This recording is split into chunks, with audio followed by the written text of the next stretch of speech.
5 years on from the tragic death of Caroline Flack, friends have shared heartbreaking new details of her final hours. The TV presenter took her own life at the age of 40 on the 15th of February 2020. Her heartbroken mum Christine has been channeling her energies into preventing others from suffering the same devastating loss.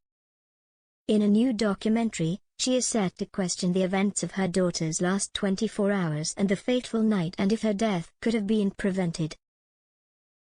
Caroline had died after learning that her criminal trial for allegedly assaulting then-boyfriend, Lewis Burton, 32, was going ahead.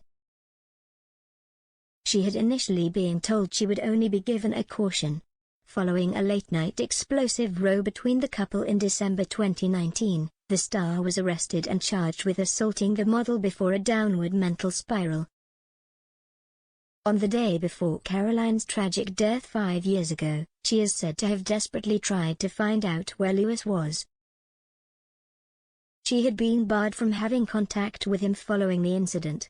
They had been dating for less than a year, with Caroline reportedly besotted with a model and former tennis player. Caroline spent Valentine's Day 2020 reeling from the news that her trial date had been set. It was to be within weeks, on March 4. It has been reported Caroline spent the day hysterically calling friends and trying to locate Lewis. Tragically, just hours later, Caroline was dead. The end was desperate for Caroline, a friend told Daily Mail. She was terrified of what was to come and she just couldn't cope with it all. It is tragic that she didn't think there was any way out other than to look how she could kill herself, and then do it. She also desperately missed Lewis. She needed to see him but wasn't allowed. Looking back at that, it wasn't fair. Caroline wasn't a danger and she couldn't get her head around it. On the 5th anniversary of her death, benches have been made in Caroline's memory. Her mum Christine unveiled the special bench at Tottenham Community Sports Centre in North London, just 5 miles from where Caroline was born in Enfield. It features the words "Someone is always listening" and provides a spot for people to reflect when feeling low. There is also a QR code linking to Caroline's story and messages of support. Her loved ones are also expected to remember Caroline at one of the 2 benches in Norfolk, where she was born, and Islington in North London, where she lived. Christine has detailed how she has been left with a huge hole in her heart after her daughter took her own life.